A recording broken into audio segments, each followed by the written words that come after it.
أديبا متميزا ويمتلك حسا أدبيا راقيا عاليا، وهو ما يمكن أن نطلق عليه الأديب الإعلامي أو الإعلامية الأديب.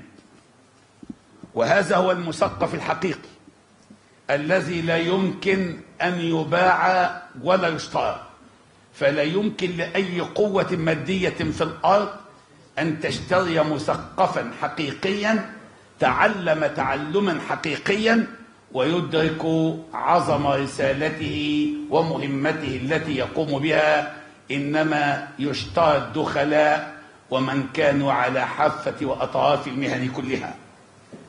فهذا المثقف الحقيقي هو الذي لا يمكن أن يباع ولا يشترى بمال الدنيا، عكس الدخلاء وغير المؤهلين وغير المتخصصين ممن أقحموا أنفسهم على مهن شريفة ليسوا لها بأهل، سواء أكان ذلك فيما يتصل بالخطاب الديني أم السياسي أم الثقافي أم الإعلامي، قصد التربح والمتاجرة.